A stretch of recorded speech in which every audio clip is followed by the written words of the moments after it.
had, both here in Petersburg and elsewhere, along with the elimination of chocolate milk, which I dearly love, seemed to rid me of something that they used to call the croup, bouts of which I would have from time to time. It usually was in the middle of the night when the croup came calling. I would wake up in the middle of the night, those of you who experienced this as a child, pitch black, in my own bed, and couldn't breathe. You know, at any age, it is scary, isn't it, not to be able to get your breath. Be all stopped up with the sense that your throat is closing up. Some of you who in recent years had really bad bouts with COVID or the flu, some of you who struggle with COPD, with emphysema or asthma can relate. It's a scary feeling when you can't breathe. And to this day, I can still, 60-some years later, I can still recall the fright of it all in the middle of the night. Wake up, couldn't see my hand in front of my face, couldn't breathe.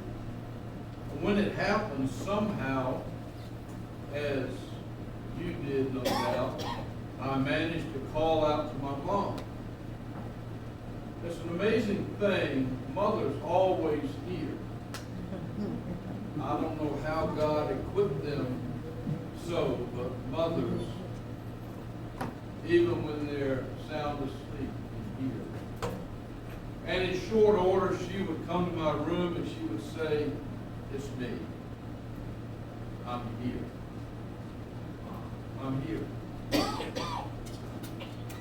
Before I had my tonsils removed, the treatment when it happened wasn't too complicated. She would carry me outside in the night air.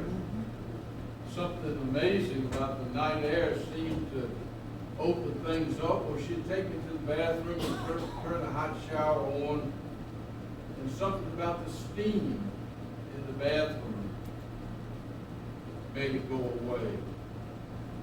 I thought that was pretty miraculous, and in moments I could breathe. But the greatest miracle of all, in the midst of my nightmare, was that she came, or that your mom came, or someone came, saying to me, "It's me. I'm here. You're not alone. I'm here." Only God knows this, but I suspect that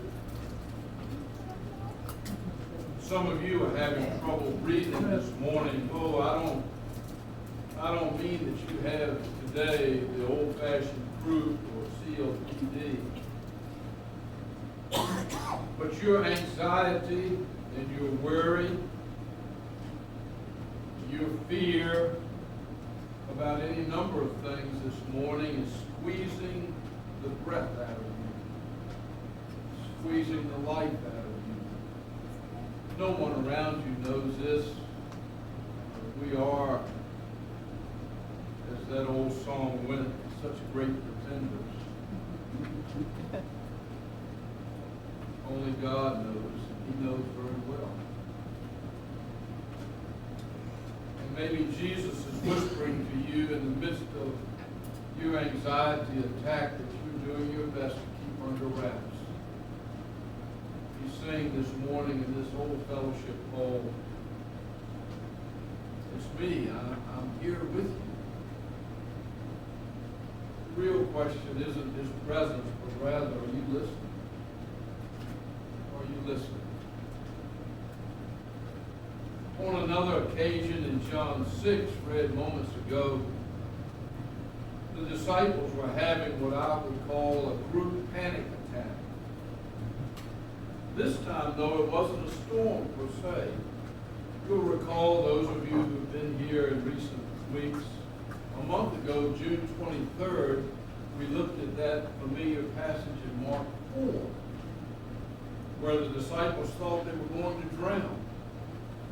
It was a terrible storm back then until Jesus intervened. But this time, in another gospel, in John 6, they're back on the water again.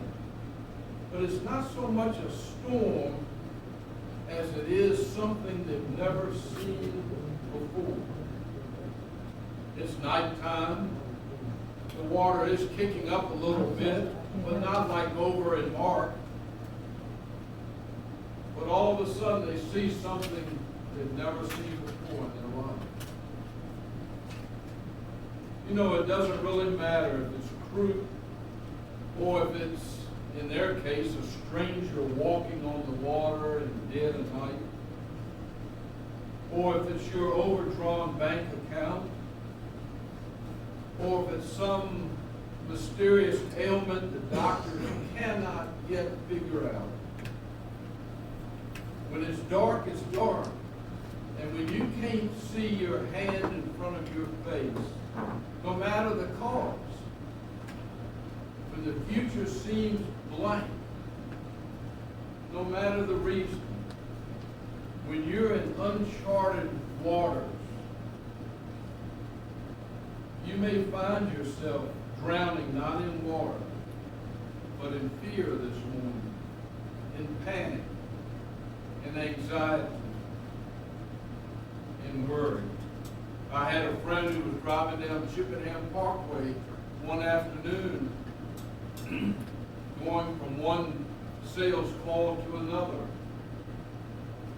And all of a sudden, this was 30-some years ago, he was a young man. He all of a sudden thought he was having a heart attack. He started having chest pain, couldn't breathe, literally pulled onto the shoulder on Chippenham Parkway near Chippenham Hospital. Rescue squad came. He called his dad. His dad came and got his car and took him to the emergency room at Chippenham. Turned out it was anxiety. Felt like a heart attack. Looked like a heart attack. Seemed like a heart attack. It was panic. It was anxiety that came from who knows where. At some point in your life, you discover your mind is bigger than you. And your mind can do things that you can't control. But for the grace of God. And for years, he would wake up in the middle of the night and couldn't breathe. It finally passed after years.